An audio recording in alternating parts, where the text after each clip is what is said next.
Hello students, this is Hital Bhandari from HR Institute of Studies. Today we are going to start with a new chapter, that is chapter number 9, Algebraic Expression of Standard 8 Maths NCERT. Algebraic expressions basically होता क्या है? Algebraic expressions मतलब क्या होता है? Expressions मतलब क्या होता है? एक ऐसी वो चीज जिसके अंदर constant as well as the variable. Variable मतलब A to Z. Constant मतलब कोई नंबर, जैसे 1 2 3 4 5 6 कोई भी नंबर. तो कोई भी नंबर और वेरिएबल जिसके अंदर हो उसको बोलते हैं एल्जेब्रिक एक्सप्रेशन. एक वेरिएबल और कांस्टेंट दोनों एक साथ लिए गए हो तो उसको क्या बोलते हैं? Algebraic expression. जैसे for example x minus 5, 3y minus 2, 7x plus 8. तो ये सब क्या हो गए? Algebraic expression. ये सब क्या हो गए? Algebraic expression. Clear everyone? Okay. अब एल्जेब्रिक एक्सप्रेशन के अंदर क्या क्या चीजें होती हैं? जैसे अगर मैं बोलूं तीन चीजें, एक को बोलते हैं टर्म्स, एक को बोलते हैं कोएफिशिएंट, कांस्टेंट एंड चौथा टर्म है terms, coefficient, constant, power. Okay. सबसे पहले कोएफिशिएंट मतलब क्या था? अगर मैं एक टर्म लिख रही हूं 7x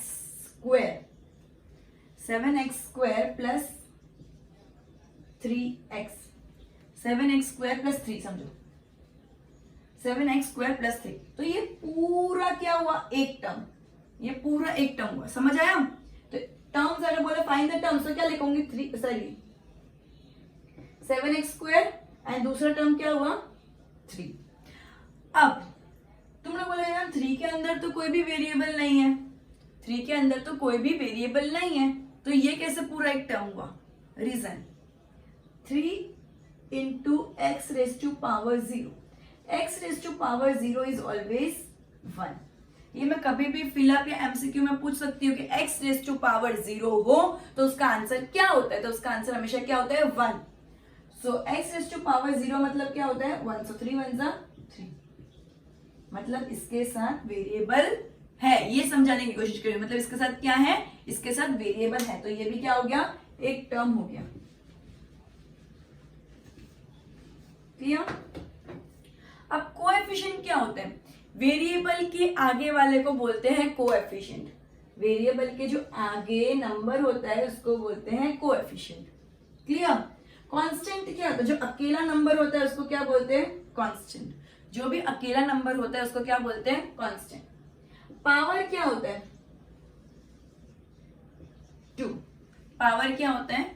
2. अब अगर मैं कोई ऐसा टर्म लिखूं,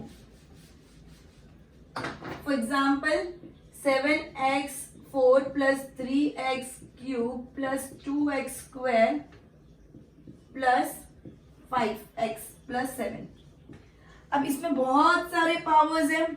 जब x हो मतलब x का रेज टू पावर 1 है, और जब कांस्टेंट हो मतलब उसका पावर 0 है. ठीक है? अब इतने सारे टर्म्स के अंदर बहुत सारे टर्म्स है, बहुत सारे टर्म्स के अंदर बहुत सारे पावर्स है. अब एक होता है डिग्री ऑफ पावर. डिग्री मतलब क्या होता है? इन सब टर्म्स में से हाईएस्ट पावर किसका है? तो डिग्री ऑफ पावर क्या है? 4. डिग्री ऑफ पावर मतलब क्या होता है? इन सब के अंदर हाईएस्ट पावर जिसका होता है उसको बोलते हैं डिग्री ऑफ द पॉलिनोमियल या डिग्री ऑफ द पावर. ठीक है? तो डिग्री बोला, डिग्री वर्ड यूज किया, तो इन सब में से कौन सा आएगा? ये आएगा. क्लियर?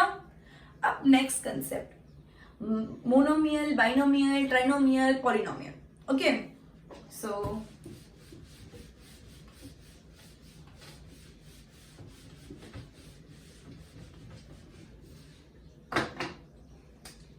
अगर मैं बोलूं 7x स्क्वायर, कितने टर्म्स है? एक ही टर्म है, तो इसको क्या बोलते हैं? मोनोमियल. इसको क्या बोलते हैं? मोनोमियल. अगर मैं बोलूं 7x स्क्वायर प्लस 3x, कितने टर्म है? 2 है, तो ये क्या हो गया? बाइनोमियल. मोनोमियल मतलब अकेला, बाइनोमियल मतलब 2, बाई मतलब 2, बाइनोमियल. अगर मैं बोलूं 7x square plus 5x plus 7, कितने टर्म्स हुए? 3. तो ये क्या हो गया? ट्राइनोमियल. क्या हो गया? ट्राइनोमियल. अब 3 से ऊपर कितने भी टर्म्स हो जाएंगे तो उसको क्या बोलते हैं, पॉलिनोमियल। क्या बोलते हैं, polynomial. Clear everyone? Page number 138 पे ये तुमको मोनोमियल, बाइनोमियल, ट्राइनोमियल और पॉलिनोमियल के वर्ड्स का डेफिनेशन विद एग्जांपल दिया गया है, ठीक है, पेज नंबर 138 पे। सो ये अच्छे समझ आ गया। अगर सिंगल टर्म हो तो मोनोमियल, डबल टर्म हो तो बाइनोमियल, 3 टर्म्स हो तो ट्राइनोमियल एंड 3 से ज्यादा टर्म्स हो तो पॉलिनोमियल। क्लियर? और टर्म्स मतलब क्या होता है, पर्टिकुलर एक एक चीज को टर्म्स बोलते हैं। कोएफिशिएंट किसको बोलते हैं, वेरिएबल के आगे वाले को। पावर किसको बोलते हैं, वेरिएबल के ऊपर जिसको चढ़ाया है उसको क्या बोलते हैं, power. Degree of the polynomial किसको बोलते हैं, हाईएस्ट डिग्री जो होगी उसको बोलते हैं degree of the polynomial. Clear? Okay, so इतना समझ आ गया। अब अपन डायरेक्टली एक्सरसाइज बिना कंफ्यूजन के एक्सरसाइज शुरू करेंगे। फर्स्ट एक्सरसाइज बहुत सिंपल है, एक्चुअली पूरा चैप्टर ही बहुत सिंपल है, अगर समझ लो तो एकदम सिंपल है, one of the simplest chapter है। एक्सरसाइज 9.1 में क्या बोला है, identify, page number 140, exercise 9.1, identify the terms the coefficient for each one of the following expression. Identify करो टर्म्स, उनके कोएफिशिएंट और each of for each of the following. तो terms and coefficient identify करने हैं। So exercise 9.1 question number 1। Clear? इसके अंदर इधर question लिखूंगी, इधर टर्म्स और इधर कोएफिशिएंट। अपन को टर्म्स एंड कोएफिशिएंट आइडेंटिफाई करने, राइट? Terms, coefficient. तुम लोग भी ऐसे टेबल बना के भी लिख सकते हो। क्लियर?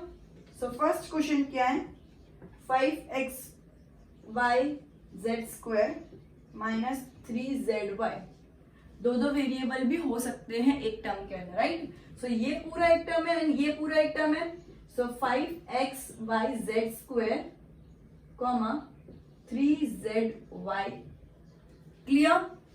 5xyz² माइनस 3zy, तो क्या हो जाएगा 5xyz² और दूसरा टर्म क्या हो जाएगा 3zy। क्लियर? कोएफिशिएंट क्या होगा 5 एंड दूसरा क्या होगा -3, दूसरा क्या होगा -3। एक कोएफिशिएंट हो गया 5, दूसरा क्या हो गया -3। Next 1 + x + x²। सो इसमें क्या हो गया, एक टर्म हो गया 1, दूसरा हो गया x, तीसरा हो गया x²।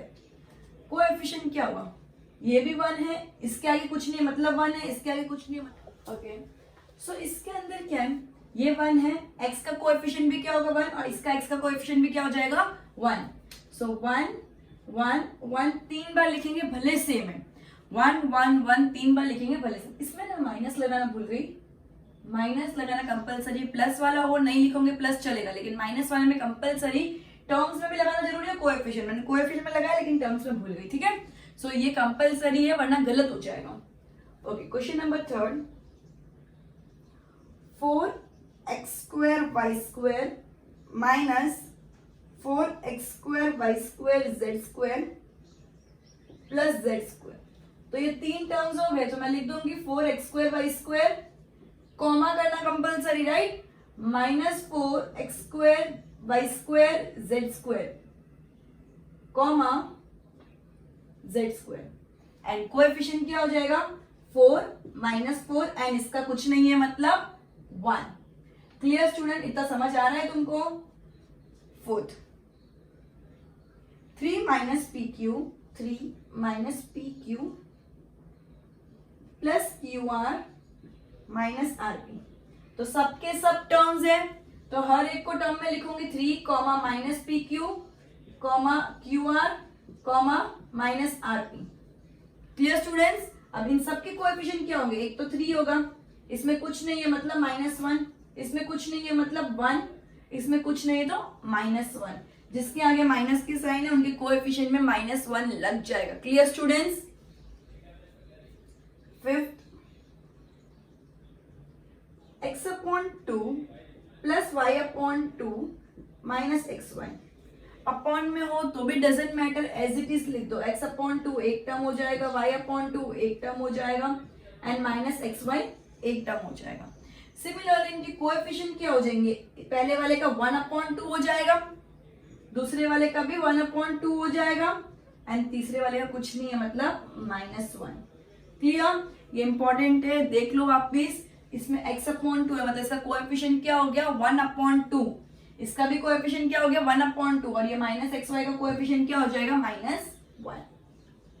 Question number 6, 0.3 a minus 0.6 ab plus 0.5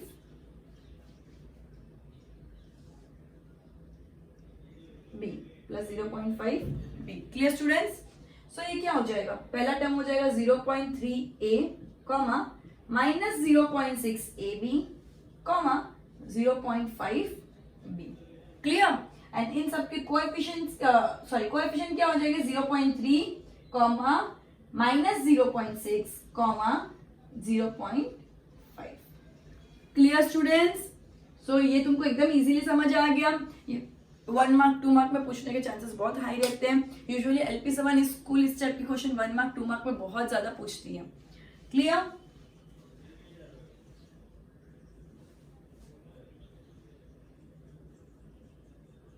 okay, रब कर दूं? चलो नेक्स्ट मुझे ओरली करना है, तो मैं रब नहीं करूंगी तो भी एक बार के लिए चलेगा। Classify the following polynomials as monomial, binomial, trinomial. Which polynomial do not fit in any of the 3 categories. और कौन से इन तीनों में से किसी में भी फिट नहीं होते। सो सबसे पहला क्वेश्चन क्या, x plus Y.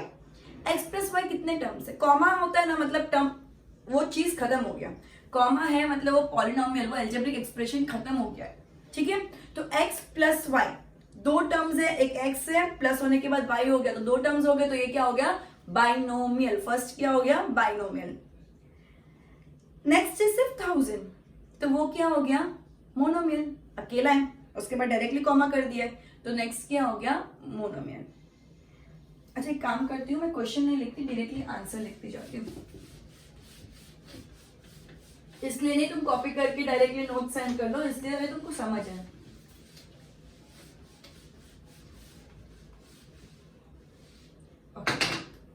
So question number 2, सबसे फर्स्ट है x प्लस वाई, तो क्या हो गया 2 टर्म हो गया, तो क्या हो जाएगा मोनोमियल। अब मैं मोनोमियल के लिए m लिखूंगी, बाइनोमियल के लिए b और ट्राइनोमियल के लिए t। ठीक है, सेकंड क्या है, सॉरी मोनोमियल नहीं बाइनोमियल, फर्स्ट में 2 टर्म है, सो बाइनोमियल। क्लियर? नेक्स्ट में सिर्फ 1000 है, तो अकेला है, तो क्या हो गया monomial. Third x plus x square plus x cube plus x4, 4 terms है, इन लोगों ने सिर्फ बोला है मोनोमियल, बाइनोमियल, ट्राइनोमियल करना है, और ऐसा बोला इन तीनों में से कौन सा नहीं है वो भी बताओ, तो कौन सा नहीं है, तो ये तीनों में नहीं है। क्लियर? ये तीनों में नहीं है। जस्ट अ मिनट,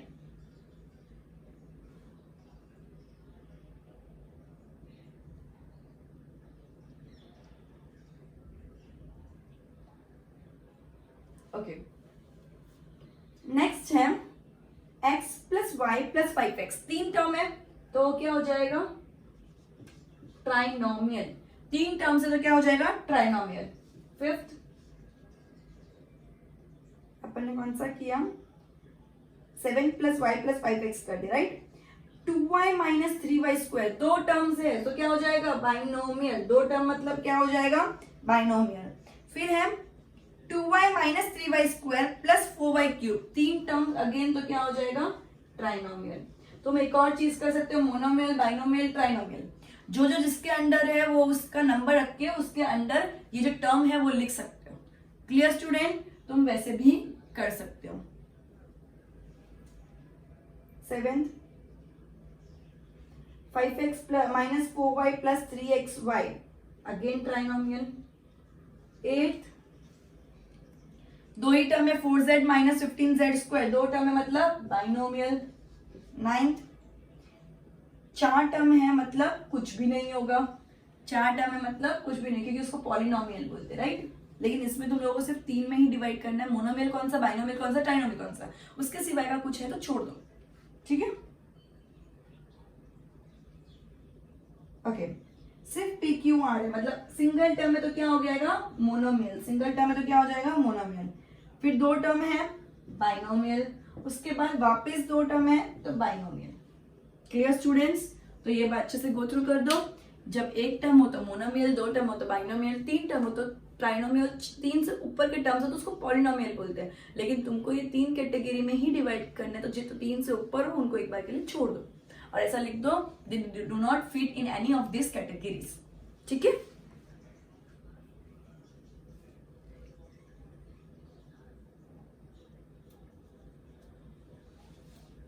ओके, अब हम लोग को अलजेब्रिक एक्सप्रेशंस को ऐड करना है, तो कैसे ऐड करना है?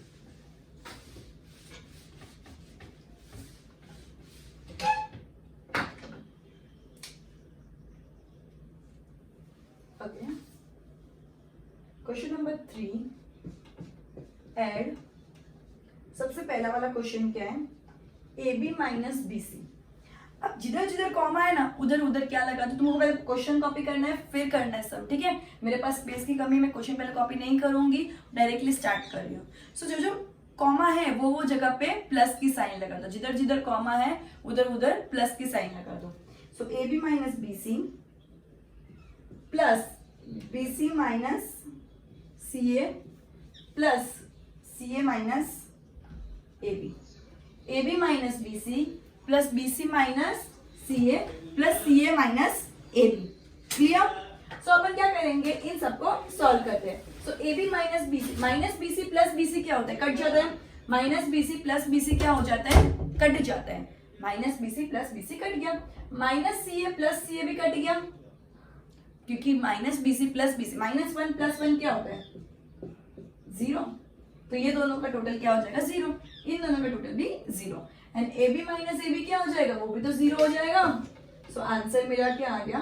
0, क्योंकि सबने एक दूसरे को माइनस कर दिया। Clear students? सब A B minus A B. अगर तुमको नहीं पता है ऐसा तो करो, A B minus A B उसके बाजू में ले आओ, minus B C plus B C minus C A plus C A, 0 minus 0 minus 0। Ultimately answer क्या आ गया? 0। Clear students?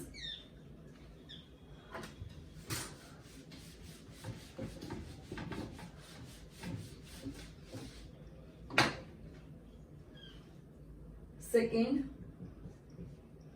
a minus B plus A B, comma है उसके बाद लगा दो प्लस, बिकॉज अपन को एडिशन लगाने के लिए बोला, एडिशन करने के लिए बोला है। b minus C plus B C, B minus C plus B C, वापिस कॉमा है, वापिस प्लस लगा दो, c minus A plus A C, C minus A plus A C, excuse me. A B C तीनों जगह common है, मैं क्या करूंगी, ए के साथ ए को लाऊंगी, ए के साथ ए माइनस ए है, माइनस बी इधर प्लस बी है, माइनस सी इधर प्लस सी है। ओके, सो ए बी सी दो बार हो रहे थे, वो मैंने दो बार लिख दी है। अब क्या बचे, प्लस ए बी बचा, प्लस बी सी बचा एंड प्लस ए सी बचा। क्लियर? अब ए माइनस ए क्या होता है, कट जाता है, बी माइनस बी भी 0 एंड माइनस सी प्लस सी भी क्या हो जाएगा, 0। सो अल्टीमेटली क्या बच गया answer, A B plus B C plus E C. Clear student? जो भी सेम टर्म्स रिपीट हो रहे हैं मैं उनको बाजू बाजू में ले आऊंगी ताकि वो कट या डबल हो जाएंगे, एंड जो भी अगर कट हो तो कट, या फिर अगर प्लस प्लस होता तो ये 2a हो जाता। समझ आया? सो या कट होंगे या डबल हो जाएंगे। सो जो भी है मैं आजू बाजू लेके आऊंगी, उसके बाद कटिंग हो तो कटिंग करके फाइनल जो बच गया वो आंसर हो गया। Clear students?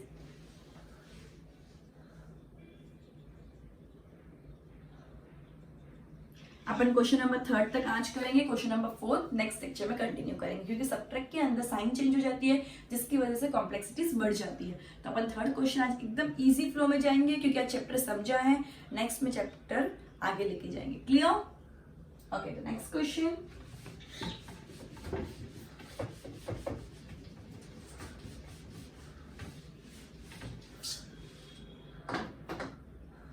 क्वेश्चन नंबर 3,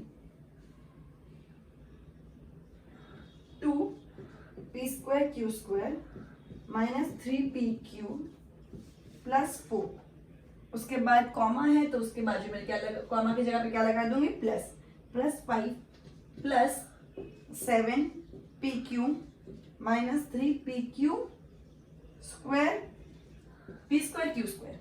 ठीक है, सो P square Q square वाले हैं तो मैं इनको बाजू में ले आऊंगी, PQ वालों को बाजू में ले आऊंगी और कांस्टेंट वालों को बाजू में ले आऊंगी. सो ये क्या हो गया, 2P square Q square minus 3P square Q square minus 3PQ plus 7PQ plus 4 plus 5. Clear students? So ये क्या हो गया, 2 minus 3 is minus 1. So ये minus P square Q square आ गया. 2 minus 3 plus minus minus 3 minus 2 1 sign of greater number that is minus 1. So ये minus 1 मतलब क्या है, कुछ नहीं लिखो, as good as minus के साइन लगा दो. So minus 1 PQ square P square Q square, then minus plus minus 7 minus 3 4 sign of greater number that is plus. So plus 4PQ. 4 plus 5 is 9. So this is the final answer. Clear students? This is the final answer.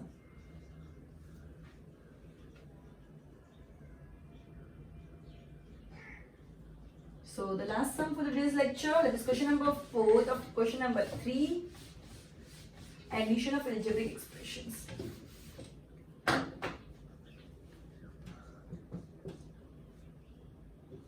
L square plus M square, comma की जगह plus लगा दो, M square plus N square, comma की जगह plus लगा दो, N square plus L square.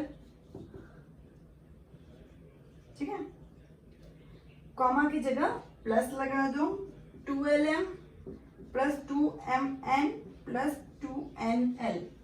Clear? सो मैं क्या करूंगी, सब जो सेम है उनको बाजू में ले आऊंगी, सिमिलर टर्म्स को. सो L square plus L square, M square plus M square, N square plus N square. Clear? So ये क्या हो गया, 2L square plus 2M square plus 2N square plus 2LM plus 2MN plus 2NL. तो सबके अंदर common क्या term है, 2. तो मैं क्या करूंगी, 2 को कॉमन ले लूंगी, L square plus M square plus N square plus LM plus MN plus NL. This is the final answer. Clear students? So ये अच्छे से समझ आया, ये क्वेश्चन इंपॉर्टेंट है. यूजुअली LMN वाले क्वेश्चन स्कूल के बहुत फेवरेट होते हैं पूछने के लिए. ठीक है, तो ये क्वेश्चन बहुत इंपॉर्टेंट है, इसको इंपॉर्टेंट मार्क कर देना. Clear students? So goodbye everyone. We'll end this lecture here and we'll continue with the next part of this exercise in the next lecture. Till then, goodbye.